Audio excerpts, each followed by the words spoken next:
Olá, amigos aprendizes do Evangelho. Estamos no capítulo 39, cujo título é Ouvindo a Senhora Laura. E o capítulo continua a história do caso Tobias, que o André conheceu no capítulo passado, quando ele ficou sabendo que o Tobias morava com as duas esposas que ele teve na Terra, em um ambiente super fraterno, né? Ele foi bem recebido lá, conversou com a Hilda e com a Luciana, mas desde que saiu da casa Tobias, esse assunto ficou incomodando muito ele. Ele ficou pensando que se fosse ele não aceitaria esse tipo de situação, né? Nem aceitaria que isso fosse imposto para ele e nem impor para a querida Zélia, né? Que é a esposa dele, que ficou na terra, que desde o começo do livro ele fala da saudade que tem, e coitada da esposa que está na terra e com os filhinhos, sentindo a falta dele. Então, eu não gosto de spoilers, né? Eu não gosto de ficar adiantando assuntos futuros, mas eu acho que eu já até comentei e para esse nosso estudo é muito importante, é um fato muito importante para a gente observar desde já. Assim, mais para frente, quando ele estiver preparado, ele vai descobrir que a mulher dele já seguiu com a vida, a mulher dele já está com outro marido. E imagina, quando os mentores falam, né? Calma, André, tudo tem seu tempo. Quando a gente observa esse tipo de postura dele, a gente vê nitidamente que ele não está preparado. Veja que ele está assumindo aqui que ele tem vamos dizer assim, um sentimento de posse, né, de proteção com relação à esposa que ele teve. A gente vai explorar isso melhor aí no decorrer do capítulo, mas fica como uma reflexão muito importante para a gente também. Mesmo que a nossa visão, né, vivendo agora no século XXI, seja bem diferente do que o André experienciou na encarnação que precedeu, né, a escrita do livro, né, há mais de 70, 80 anos atrás, mesmo com esse avanço da sociedade, muitos de nós têm o sentimento de posse, né, a situação do ciúme muito arraigado. O tópico principal desse capítulo é a senhora Laura conversando com o André sobre colocar a fraternidade acima de todas as nossas relações. Acho que a gente poderia resumir o capítulo assim. Bom, e o que a senhora Laura tem com isso? O André ficou tão incomodado com esse assunto que ele foi até a casa da senhora Laura buscar esclarecimentos. Ele tinha nela como uma mãe, né? E ele realmente queria ouvir as suas opiniões. A dona Laura ficou feliz, né, dele ter buscado resolver essa pendência íntima, claro que vai resultar em muito aprendizado para ele e para a gente também, oportunidade de tocar de novo nesse assunto. E ela começa falando para ele que, assim, realmente, se a gente olhar para isso de um ponto de vista humano, é de se estranhar. Mas a partir do momento que a gente está buscando esclarecimento sobre a vida espiritual, né, querer realmente entender o propósito da divindade, né, a caridade que Jesus nos ensinou, a gente passa a ter que transformar o olhar, porque ela fala que ali realmente eles têm um ambiente de felicidade, eles têm um ambiente de harmonia. É diferente de uma relação carnal, né? Eles não estão lá como um marido e duas esposas, não. Ele está seguindo com uma alma afinizada a ele e a outra que ele vivenciou uma experiência sexual na Terra, né, como esposa, agora é acolhida na casa como uma irmã. E, na verdade, considerando os aprendizados lá, né, de nosso lar, é como se os três convivessem como se fossem irmãos, né? Como se fosse, por exemplo, um pai e duas filhas. A gente tem como objetivo nesse capítulo transcender a ideia das experiências que a gente tem com os espíritos aqui na Terra, com outros espíritos aqui na Terra. Mas vamos seguir aqui a sequência, então, da Dona Laura. Ela comenta que agora, então, tudo que a gente analisar, a gente tem que sobrepor ao princípio de natureza espiritual. A gente é criado simples e ignorante, então a gente sai da animalidade em busca da angelitude. Só que sair dessa animalidade leva séculos. E ela fala que essa transição realmente não se dá de um dia para o outro. Ela diz: empregamos muitos séculos para emergir das camadas inferiores. O sexo participa do patrimônio das faculdades divinas que demoramos a compreender. Então, o sexo é um assunto, inclusive, muito importante, né, dentro do nosso contexto aqui de encarnados, porque é uma energia fortíssima, é uma energia que cria conexões muito grandes e que usualmente é desprezado, não é tratado com a fraternidade legítima que é necessário, que esse é o nosso puxão de orelha aqui desse capítulo, e isso só causa problemas para nós. A gente pode lembrar, por exemplo, é como se fosse a fala de Saint-Exupéry, né, no Pequeno Príncipe. Você é eternamente responsável por aquilo que cativas. É como se a gente fizesse um paralelo e dissesse assim: todas as relações que você tem são de sua responsabilidade. Então você tem que tratar delas como se fosse algo importante, como se a gente tivesse que valorizar cada pessoa que cruza o nosso caminho, em especial pessoas que partilham conosco experiências sexuais, porque nós temos uma troca muito grande de energia e nós precisamos resolver isso pensando que se a gente desencarna, quando nós vamos nos reencontrar com essas pessoas, o que pode acontecer no intervalo dessa próxima desencarnação, né, depois dessa encarnação ou em outras, e nós precisamos encarar essas pessoas como irmãs, assim como está acontecendo lá na casa do Tobias. Bom, e aí ela fala, bom, eu sei que não é fácil para você agora entender esse sentido elevado da organização doméstica que eles têm, porém, eles criaram uma atmosfera de compreensão muito grande e claro que nem todos conseguem substituir cadeias de sombra por laços de luz em tão pouco tempo, porque o caso deles foi de uma encarnação, né? Teve um período lá de sofrimento da primeira esposa, a segunda esposa também, claro que estranhou inicialmente, mas foi muito rápida a compreensão delas e a aceitação para que eles vivessem em harmonia. E aí o André já questiona, isso aí é uma regra geral? Tipo assim, todo mundo com quem você convive, né? Com quem você tem relações na Terra, ou com quem você é casado, você foi casado 2, 3 vezes, você vai reencontrar as pessoas lá e todos vão conviver harmonicamente dentro do mesmo lar? Pergunta meio inocente, né? Bom, acho que a dona Laura deve ter pensado assim, menos, né, colega? Não exagero. Só que ela fala de uma maneira educada. Não seja tão radicalista. É indispensável seguir devagar. Gente, não é difícil para a gente compreender o quão inocente é a pergunta do André, né? Porque se a gente olhar as relações que a gente observa, né? Dentro da nossa própria família, nos vizinhos, na rua, na televisão, o ciúme e o sentimento de posse nas relações ainda é um problemão, né? E lembrando que é um problema que nós criamos para nós mesmos. É claro que existem diversas famílias, né? Diversos casais que foram divorciados, que se casaram de novo e que convivem harmonicamente, inclusive os novos cônjuges com os filhos desse primeiro ou segundo casamento. Então, isso acontece muito, porém, as relações de picuinha que existem ainda são muito grandes. Então, é claro que existem muitos desses casos que, quando há desencarnação, o problema continua. Às vezes, o problema até se agrava, né? Por causa de obsessões e de brigas aí que continuam, laços de ódio que continuam no mundo espiritual. Ela até fala.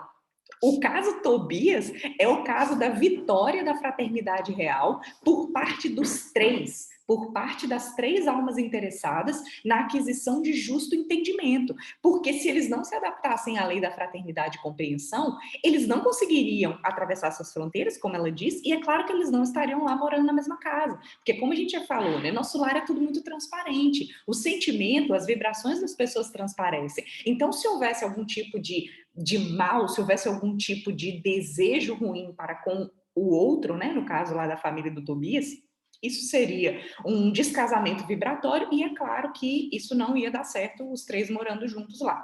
E aí ela destaca que as regiões obscuras do umbral estão lotadas de entidades que não resistiram a semelhantes provas. E ela fala, enquanto eles odiarem, eles vão continuar atraindo situações de sofrimento para eles mesmos.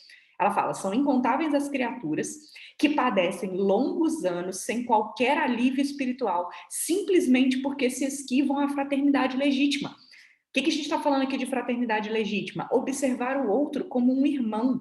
Né? Perante Deus, nós somos irmãos.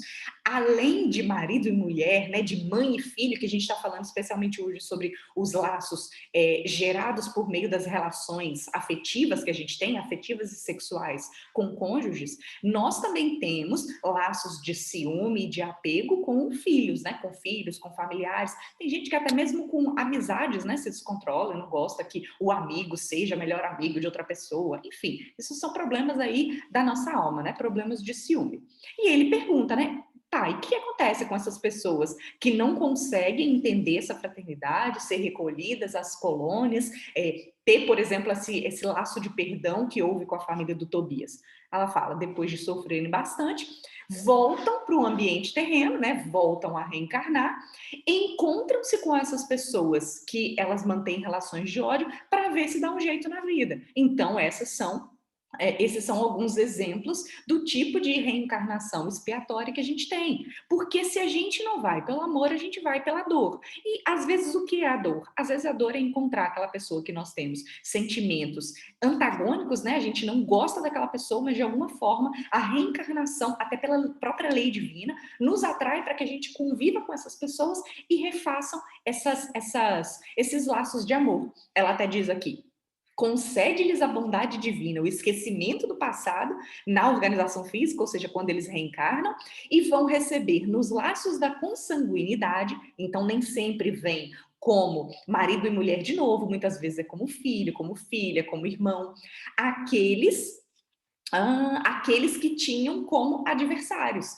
E aí veja que o convite é interessantíssimo porque ela lembra da fala de Jesus: aproveita para reconciliar com o seu irmão enquanto estás a caminho com ele, não vamos criar confusão, não vamos criar laços de ódio, porque ela até destaca que tem muitos que mesmo na encarnação, tendo problema, desencarnando, problema de novo, reencarna, consegue acertar esses laços, consegue diminuir o atrito, tem uma encarnação legal. Quando desencarna de novo, que volta aquele sentimento, né? Volta a consciência daquilo que aconteceu antes, os laços de ódio são reatados. Então, para muitos, isso demora a se transformar em fraternidade.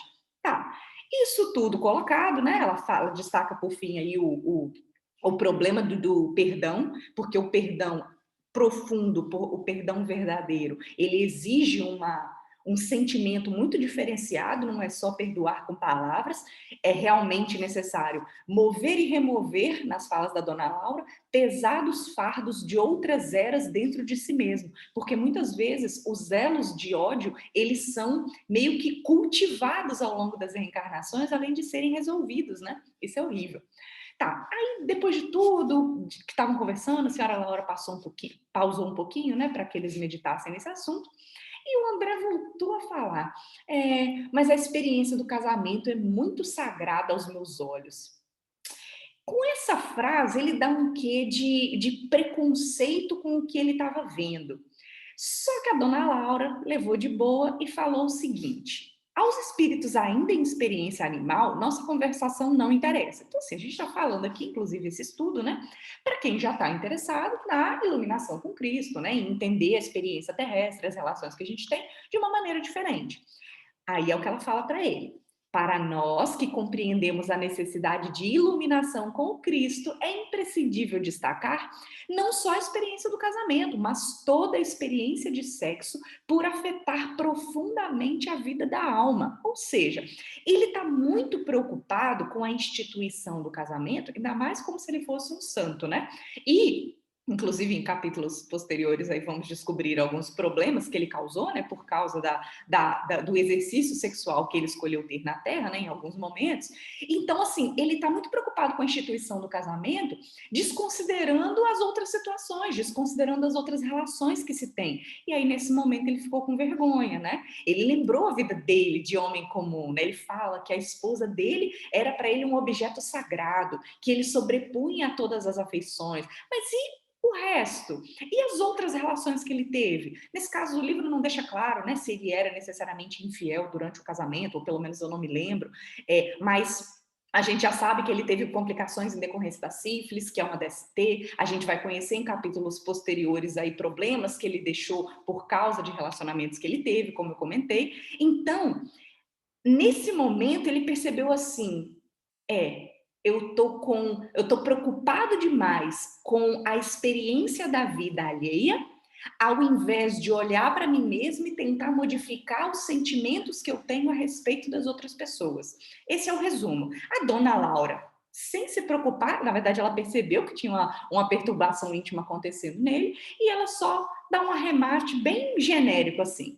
Onde o esforço de consertar é tarefa de quase todos, deve haver lugar para muita compreensão e muito respeito à misericórdia divina, que oferece tantos caminhos a retificações justas. Nós temos diversas experiências aqui na carne. Usualmente, essas experiências são plantadas por nós mesmos por causa de comportamentos prévios ou de comportamentos atuais. Ela destaca: toda experiência sexual da criatura que já recebeu alguma luz no espírito é acontecimento de enorme importância para si mesma. É por isso que o entendimento fraterno precede a qualquer trabalho verdadeiramente salvacionista. Ela ainda destaca que tem um ministro que uma vez falou que queria, se ele pudesse, materializar-se nos planos carnais só para dizer aos religiosos em geral que toda caridade, para ser divina, precisa apoiar-se na fraternidade. Ou seja, ao invés de a gente só se preocupar em resolver o problema do outro, muitas vezes impondo julgamento à situação do próximo, coloquemos a fraternidade acima de tudo. Toda vez que a gente pensar em ajudar alguém, realmente primeiro vamos enxergar esse alguém como nosso irmão. E a mesma coisa para conosco. Vamos analisar o que tem em nosso interior para ver se a fraternidade está regendo os nossos princípios, se está regendo as nossas relações. É uma enorme oportunidade para a gente olhar para o nosso relacionamento, para olhar para os nossos relacionamentos precedentes, né, que já ocorreram, para considerar isso para os relacionamentos que ainda teremos. Vamos nos tratar prioritariamente como irmãos. Então, mesmo que algum relacionamento não dê certo, vamos fazer esse término do relacionamento dentro dos âmbitos da fraternidade. Vamos reconciliar com os adversários enquanto estamos a caminho com eles. Não vamos, ao invés disso, criar complicações para a nossa vida, para a nossa trajetória espiritual.